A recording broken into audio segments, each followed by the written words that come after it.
Welcome to the Shock Your Potential podcast with your host, Michael Sherlock. We all have potential, but sometimes we need inspiration to get us to our peak performance. Whether you are starting out in your career, ready to move up the corporate ladder, or taking the leap into entrepreneurship, Michael's guests provide powerful tools and resources to shock your potential. Shock Your Potential is a global professional development training company committed to your unique journey. Learn more about us today at shockyourpotential.com. Listen in to today's expert. Thank you for joining me on another episode of Shock Your Potential. And as always, and never changing, I am your host, Michael Sherlock. And you know, this month, this beautiful month of January 2021, a brand new year, a brand new opportunity.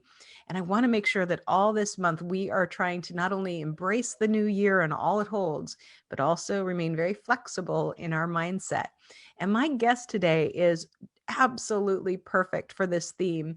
And this is I'm so excited. I feel like I'm fangirling right now, just all about this. But Heather Dominick is a woman who's impressively successful and highly sensitive. She was a former high school drama teacher who collaborated with one of my favorite people in the world, Bette Midler.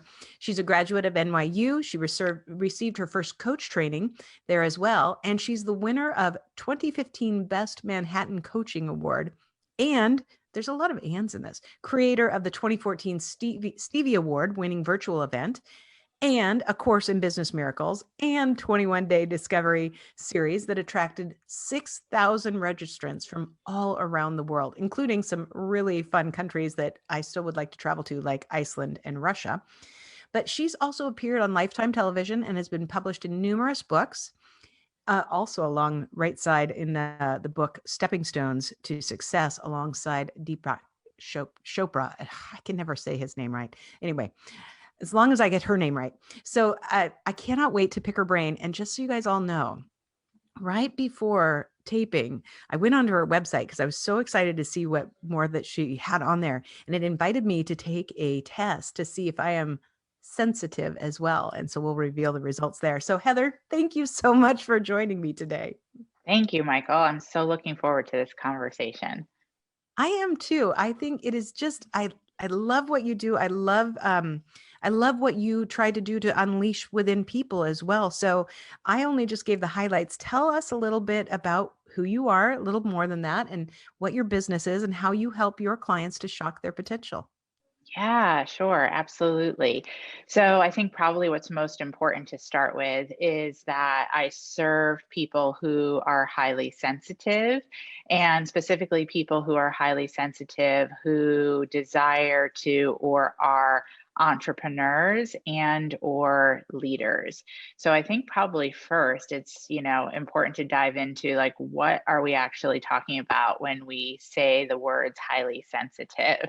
Yes. So I'll share just a little bit there, which is, first of all, it's not a term in any way that's coined by me. It's a term that's based in solid psychological research. And Dr. Elaine Aron is one of the founding researchers who's most known for her work in connection to the highly sensitive person, and has a book by the same name.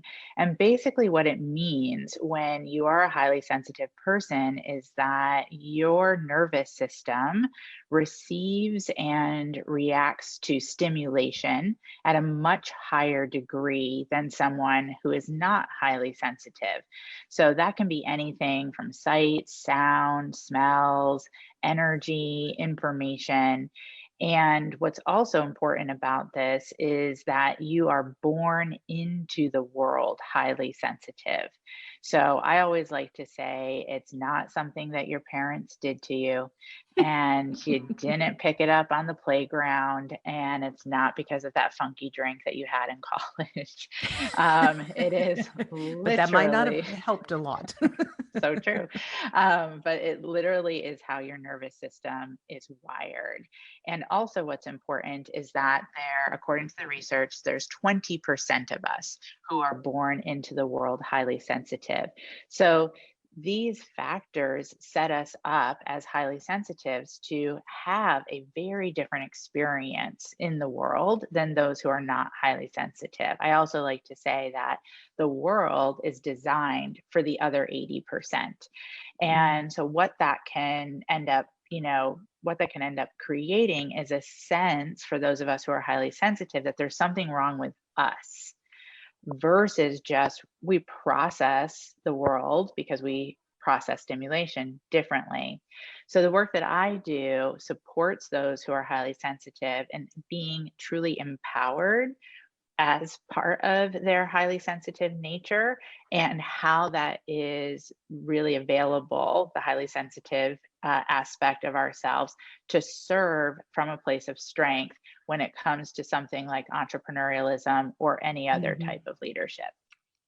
Well, I love in the questions because they, as I was answering them, and we'll give the the secret toy surprise in the box right here, is because we discussed it right before I hit play, was that I came out as super uber highly sensitive. So, which is exciting to me to have a term for it. What I was really interested in those questions were things that I immediately went, oh yes. Oh yes. Like, Right. are you often uncomfortable by like the sounds of sirens? Oh gosh, when a siren goes by me, I have to stop and cover my ears. Right. And it makes me want to cringe. Like, I had to get out of, Philadelphia for a while because we've had so many months of helicopters going over, Right. that I've been almost sleeping every night with my noise canceling headphones on Oh because yeah. it was just overwhelming, and I never really thought about it. I mean, it's just something I've always dealt with, but as I was going through the list of questions, it really does make you stop and think about, what things do affect you that you're just trying to deal with because it's a part of life, but maybe but not understanding that I was different with it. Exactly. Exactly. So first of all, welcome to my world as a super Uber. And I will definitely say that when I learned that I was highly sensitive, it made such a difference. It has changed everything about, just how I operate in my day-to-day life, and especially as a person who lives in New York City. And I love living in New York City, Hmm. but I've learned how to have the city work even more so for me as a result of understanding that I'm highly sensitive.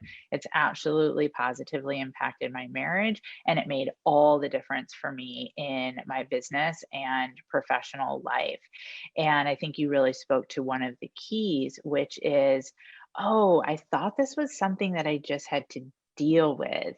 And Hmm. so in my work, I have teachings that I refer to specifically as our highly sensitive coping mechanisms. And there's three mechanisms that I've identified, as well as a coping cycle. And for anyone who's what I refer to as an untrained highly sensitive, which just means that either you don't know that you're highly sensitive, or you haven't quite, you know, been diving into how to really intentionally work with it, you're going to go through life pretty much coping. But if you're really interested in excelling in business and life, then it's, you're being called to go beyond coping as a highly sensitive and into that space where you can really utilize the strength that we possess as creativity and creating for yourself. And so that's really the key. Wow. Yeah, I never really I never thought of this. This is fascinating on so many levels because I just want to ask you everything about me.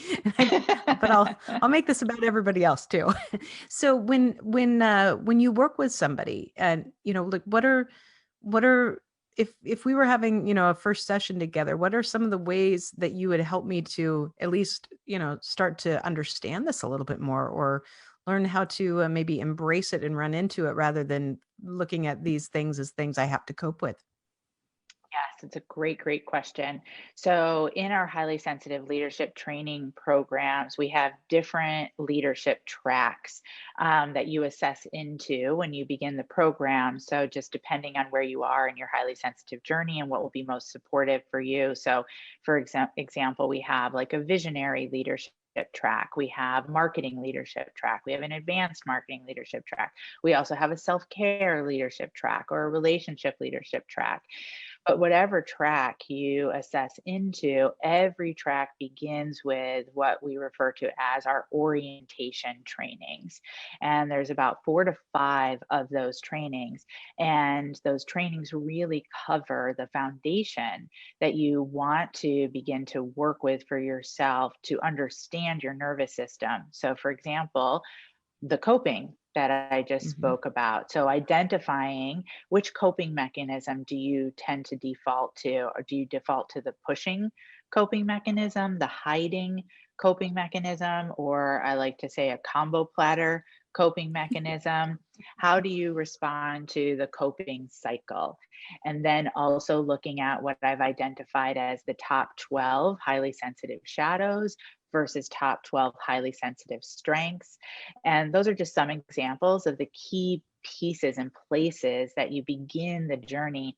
And, every member who comes into the training programs and goes through these orientation trainings just comes out feeling amazed of like, mind blown. What I hear all the time is, oh my gosh, I now understand like why I do what I do. And now I can also understand how to start making some alternate choices. I'm not just destined to this coping mechanism of pushing or getting thrown into this coping cycle, or, oh my gosh, now I understand the highly sensitive shadow of overwhelm and I can make a choice to go into strengths instead. So those are just some examples of where we start. And it's really about learning to understand yourself as a highly sensitive, but then also how to begin to work with it proactively so that you can just be having more of what you desire, for yourself in your work and in your life. That it's fascinating to think about that because, I wish I would have known this earlier. I wish I would have known it at, various stages of my career. Yeah, Just thinking me about, too. yeah, times that I mean, before I even found meditation and mindfulness, which really has helped me in a lot of ways, um, I, would have a tendency to, run into everything so far, so fast, just, go crazy that I made myself nuts in the process, Hmm. reaching the burnout. But it's always a sense of, feeling that anxiety that if I don't keep in Yes. motion, Right. then I'm not going to be relevant. Right. Yes, exactly. Exactly. So you probably tend more towards the pushing coping mechanism. So I am also a recovering pusher. So There's let me hope for me. just, yeah, so let me just speak to that for a second. So the pushing coping mechanism is when you, as a highly sensitive, can get done what an 80 percenter can get done, but it comes at a much higher cost for you, and typically in the form of health and or relationships. So you find yourself in that experience of burnout that you just mentioned. For example, I definitely had health issues that caught up with me after years of pushing, and you will feel the effects of the pushing because you'll need some time to recover, and that's part of the coping cycle. And so Mhm, then that ends up impacting relationships, right? Because someone who's not mhm. highly sensitive is like, what's wrong with you? Like, why do you have to stay in bed until 1 o'clock on a Saturday, eating pancakes off your pillow after a work week? I don't know, maybe that was just me. um but Mine's an entire weekend of, Hallmark Channel movies. right? So then if you don't have the language to talk about like, oh, this is how my nervous system responds, or this is what I need, then it can really, again, detrimentally impact relationships. But what I really appreciate about what you shared is the anxiety, because that is what's driving the coping mechanism for those of us who are highly sensitive. We will manage the anxiety of just what it is to show up in this world that's designed for the other 80%, as well as the anxiety of feeling secretly like we're a freak and someone's going Mhm, to find out. And the way that we manage that is going into that coping, pushing, mhm. hiding, or again, combo plattering. Mhm. Yeah. Wow. Boy, this explains a whole lot. Right? I know. Yeah. Now, so, what kind of, so when you start to really embrace this, what benefits, do people see? How do they start to really have this, um, I guess, tangibly, Yes, what changes for somebody when they can start to understand and control better? Or I don't know if it's about totally. control. Maybe it's just about awareness. I don't know. Yeah, I think that's a really good point first. I wouldn't necessarily say control as maybe perhaps just managing, right? Is like you learn how to manage and work with your nervous system. Or, a lot of the primary tools that I teach, we refer to as energy management. And these energy management tools just help you be proactive to the stimulation rather than just believing that you have to constantly be reactive to the stimulation. So I love that you asked about the tangible results because, I think that's really what's so key and so important because, the work that I do is about changing your experience, right? So you can literally feel, more peaceful, more grounded, more purposeful and productive in a way that's satisfying and rewarding, rather than again, in this state of pushing or hiding or combo plattering. So many changes occur for members who go through the highly sensitive leadership training. I'll speak to just some of mine first and then also reference, like just others that, I'm really just blessed to see on a constant basis. So I'll speak to, first of all, the change that it made for my business. So when I discovered that I was highly sensitive, I had been self-employed at that point for probably, I think, just about like 8 years or so. Hmm. And it was a really significant year because it was the year that I brought my business across the seven-figure mark. And in those first years of being self-employed, I had been involved in like a lot of coaching programs and working with coaches. And it was really, number driven. I mean, of course, that makes sense, right? Some kind of an entrepreneurial endeavor.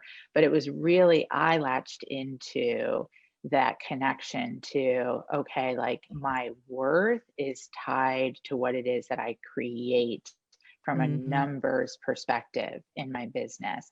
And that just plugged right into that pushing coping.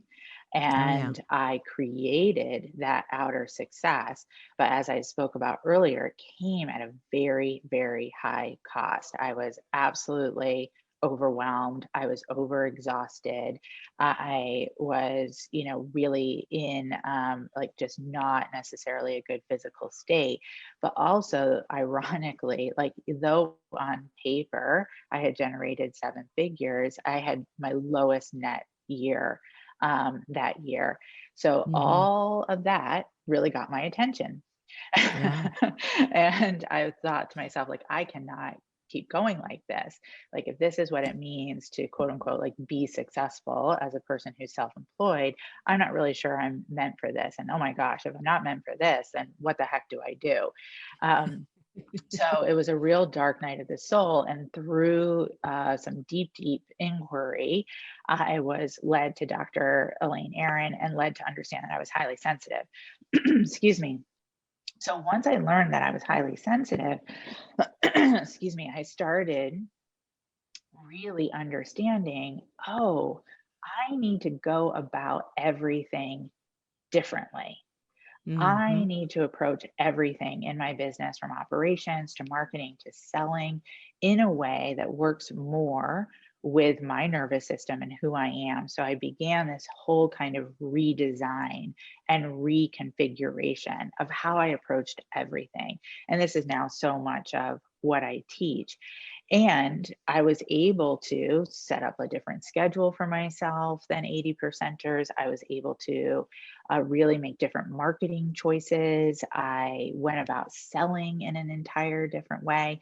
And so I am now, over a decade later, still now the steward of a seven-figure mission that is consistently net profitable. I literally work like half of the hours of what I was back at that time that I had like that dark night of the soul. I'm so much happier. And I really don't have that sense of, oh, my worth is connected to, the numbers on the page, the numbers in the books. It's more about what, motivates me as a highly sensitive, which is service. So Mhm. those are just some examples. And, I've seen those similar results for so many of the highly sensitive entrepreneurs and leaders that I serve, but also way beyond just professional, lots of personal shifts and changes as well that, I'm happy to speak to if that'll be helpful as well. Yeah, I think that's I wrote down Dark Night of the Soul because I know you've referred to that a couple times, and that tells such a story of when you hit a point where you're hitting a low of a low, especially where you said, I recognized I crossed seven figures, but I had the lowest net profit. And you have to be sitting there going, what am I doing? Yeah, Why am I torturing myself this right, way when right. I What? began for a purpose? Right, Yeah. exactly, exactly. Yeah. So, inquiry again was really so much of what pulled me through that dark night of the soul, and it's really so much of the heart of the work that I do and what I teach, because we have to be able to know ourselves as highly sensitives, like truly know like who we are, not who others have expected us to be. And Oh, that's such a key piece in the process and the journey. And here's the reason why is because we as highly sensitives, one of our strengths is that we are extremely empathic, right? We have a deep, deep sense of empathy. When that's on its shadow side, we fall into what I refer to as the chameleon oh yeah. situation, where we can turn ourselves into whoever we're with, they want us to be. And so, for Hmm. a lot of highly sensitives, we end up losing ourselves. And it's very, very difficult to make, empowered choices. It's very, very difficult to create productively and purposefully when you're not even really sure, like, wait, what is genuinely, essentially me versus, again, that expectation that others have of me. Oh, absolutely. I see myself in that statement so much. I mean, it's probably been one of my greatest talents always is to be able to read a room or a person and adapt to what will be comfortable to them and to Right. Right. Right. Now you can really use that as a strength, right? yeah, and When it's you're it's doing it helped me. consciously. Hmm. Right. When you're doing it unconsciously, or you think or believe that you have to do that in order to be accepted, in order to be approved of, in order to be loved, then that just wreaks havoc. Yeah. And that basically describes like my dating life in my 20s as well, which was hell. So, I totally get so that too. Totally get that. Everything you've described, I see myself in all of this. So it's been very enlightening for me. And but I think it's also so timely for our topic of the month, which is, a new year, flexible focus. So whether people listening are intuitive or they're, highly sensitive or not, I think that we can all benefit from probably some of the tools that you work with your clients with to help us maintain some flexibility, maybe to see things differently. Because I know a lot of people went into 2020 last year, myself included, with a great year ahead, great plans. I had, amazing speaking schedule all lined up. It was beautiful. When it all tanked, every one of us went, oh my God, what's going on? And what it taught me was that I need to not think that my plan has to be my plan. I have to know that there's going to be some things that get in the way of that. But, what are your tips or resources or ideas for my listeners and viewers to help maintain some of that mental flexibility? yeah, I so appreciate that word flexibility. I really see that as such a key piece of leadership. And so when we talk about highly sensitive leadership, we're really talking about aspects such as flexibility, such as potentiality, such as, regality, and all of that, I really see leads to also how it is that we're meant to show up every day as our living legacy. So that key to flexibility is truly that, just such a key. One of the key teachings that I share, I refer to as resistance, shifting from resistance to resilience. Mm. So for highly sensitives, but as you said, this definitely applies whether we're highly sensitive or not, especially within, these exceptional times of 2020 and 2021. Excuse me, when we're in resistance, we're often operating from, what was referred to in a study that came out of Wellesley College called shame shields, where we're constantly operating as an attempt to protect ourselves from experiencing any possibility of shame. And so, whether Mm. we're aware of it or not, that drives our decisions and it drives our actions. For highly sensitives, that really connects to shadows that I refer to, such as overprotection and definitely overwhelm. So when we're untrained as highly sensitives, we're constantly making decisions from a place of, will this overwhelm me? Mm-hmm. And or how can I keep myself from being overwhelmed? So hopefully, as folks are listening, you can hear that's literally the opposite of flexibility, Yes, right? Is absolutely.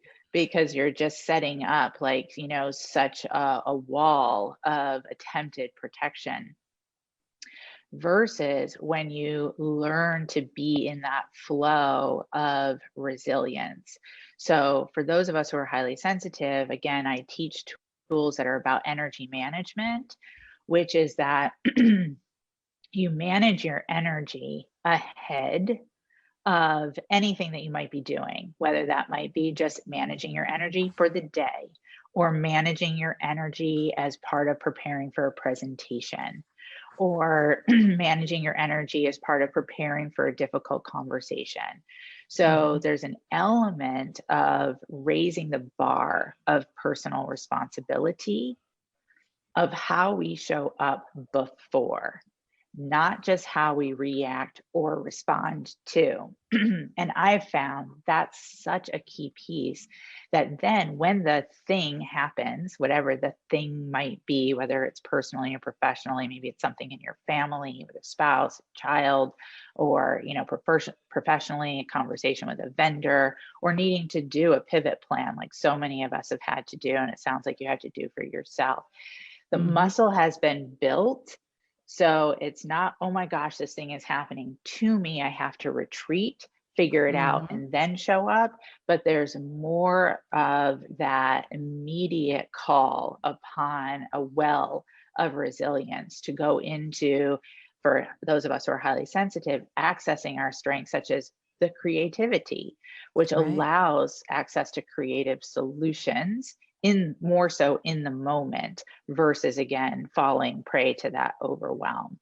So that's just one example. Again, that energy management piece being so key to support with the resiliency and that sense of flexibility.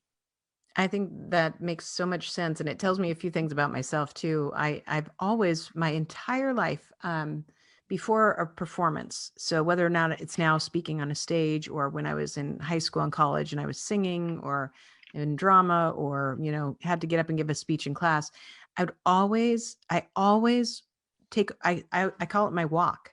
I'm like, okay, I'm going to take my walk. Last night I did a presentation for a virtual conference with Nike, and it was a big deal, to do this. And so even then, I'm like, I'm going to go take my walk. I had to walk around, where we are staying in this condo, and that time is I never thought about why I did it. It was always just my time to find some quiet, and I, and Mm, I'll make sure I don't walk near anybody, Because if I'm in a big conference hall, I don't want anyone to come up and say, "Hey, I can't wait to see your presentation," or whatever. I have to like everything has to be shut down. Yes.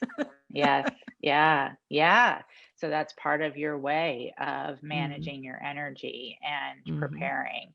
And that makes sense, especially as a super uber highly sensitive, right? Where you do need that space where you are, um, removed from any possibility of stimulation so that you Mm-hmm. can have that time to like really connect in, to ground, and then be available to be of service in the way, whether like you said it's performing or presenting, for sure. Yeah. Well, and I think too, one of the things that I have done this over the last year, I started doing a lot of hypnosis meditations. And there's one that I do, and I do it almost every day now during, kind of work day time. I don't have any time to put it in today, so I already feel that I'm a little off with it, but and I've got to take 38 minutes to do it, but it's called Raise Your Energy. And it's a hypnosis Mm, meditation. It takes me about 7 minutes to get into the hypnotic, trance. And then it's like getting a great nap, but whenever I hear the part of the tape that's, starting to raise it back up, it's amazing. I just feel almost like I'm recharged. It's like totally being plugged in and recharging my battery. And yeah. and when I do it, at first I felt kind of guilty about it. I'm like, who are you to take a nap every day? And then finally I'm like, hey, it works. I'm going to go with it. And I had no idea really why I needed to do it. Now it makes total sense. Totally. Well, it's also a beautiful example of doing things differently as a highly sensitive, right? So I love that you brought in that piece of like, oh, who am I to take a nap every day? That's like such a great example. For those of us who are highly sensitive, where we start to untangle that training of what an 80 percenter would or wouldn't do. And it's like, no, of course, this is how I start my day, or this is what I need for myself. Like, for me personally, I don't speak to anyone, whether that's on the phone or video or in person. I mean, outside of my sweetheart husband, of course, but I mean more for work until like afternoon. I know that morning time is I just need, more quiet and centering. And then I can literally like get more done and create more, say like between 12 and 4 than any, Mhm. one might typically be able to do between 9 and 5. Um, the other piece that I just want to mention that may or may not be helpful to you or anyone who's listening, and so much of what I teach about energy management includes putting pen to paper. So the tools that I teach do have to do with writing, and what that does is it gives you a trackable process. So it may or may not be interesting for you to add like one little element to those 38 minutes, or maybe you even just, write down a reflection, or, maybe if there's any type of insight that you received. And the power of the trackable aspect of energy management is it does serve as part of that retraining process for Mhm. highly sensitives, because you can go back and you can see, oh, this is a belief that I started with, say, in June, and now that I'm in December, I don't have that limiting belief. I don't hold that anymore, and I can see the process. So then I'm supported in not rubber banding back. Yeah. And there is also power in the kinesthetic, even for those Mhm. of us who might not be primarily kinesthetic learners, but there is a power in that for those of us who are highly sensitive, just because we do feel things so deeply, and that includes physically as well. So just throwing that out there in Yeah. case it might be something you want to play with. It's great. It's funny you say that because I when I do a podcast, I'm taking notes the whole time. This is my little book. I fill them up all the time. And then Yes. when I've accomplished everything that's on there, like after I've written the show notes, I put a line through the page that tells me it's done. Yes. And then every time I finish with one, I go back and I make sure that I either transfer things to the next book or I cross them out or whatever. And I can't finish that book until everything's done. I can't like put it on the Yes. shelf. And even Oh then I my still can't gosh. throw it away. Totally. That's so uber of you. I found my tribe. Oh, Heather, I could use this entire time just to pick your brain on how to fix me. So I won't over abuse my time, and I know we'll have all your contact information on our show notes, but in case somebody else is like, I need to do this, I need to take this test, I need to find her right now, what's the best way for them to find you? Yeah, for sure. So I would just recommend going to hsequiz.com, hsequiz.com. And it's really not a quiz because you don't pass or fail. It's really just more of an assessment, but just HSE quiz makes a better URL. And when you take that quiz or that assessment, you'll discover if you're somewhat of a highly sensitive entrepreneur or a super highly sensitive entrepreneur, or like Michael and me, you are a super uber highly sensitive entrepreneur. And I would definitely recommend it whether you're in the entrepreneurial world or not. If you are a person who leads teams, if you are a person who just really truly desires to, be a leader of yourself and your life, you'll find value in that quiz as well. And then definitely in the free success guide that you receive once you've taken the assessment. So that's hsequiz.com. I love it. Well, before we go, do you have any last words of wisdom or pearls of advice for my listeners and viewers? Well, all I would say is that if you've been listening and you have a sense of like, oh my gosh, that is me, or also, oh my gosh, that is fill in the blank, a person that I really care about, I would definitely really recommend that you follow this thread and do, find out more for yourself, find out support for yourself, whether it's, the HSE quiz or otherwise, because it will truly, truly change your life. And you'll just find that you're able to just have a greater, sense of, self-confidence and connection with others. And again, whether it's yourself or somebody else that, in your life, I've just seen it change so many relationships, my own included, as I mentioned earlier. Awesome. Excellent. Thank you so much. I really have enjoyed having you on as a guest, and I am so glad we are connected. Likewise. Thank you so much, Michael. Thank you for joining us on another episode of the Shock Your Potential podcast. Learn more about us today at shockyourpotential.com, including details on Michael's 2 best-selling books. Tell me more, how to ask the right questions and get the most out of your employees, and sales mixology, why the most potent sales and customer experiences follow a recipe for success. And as always, don't forget to subscribe, rate, and like us today.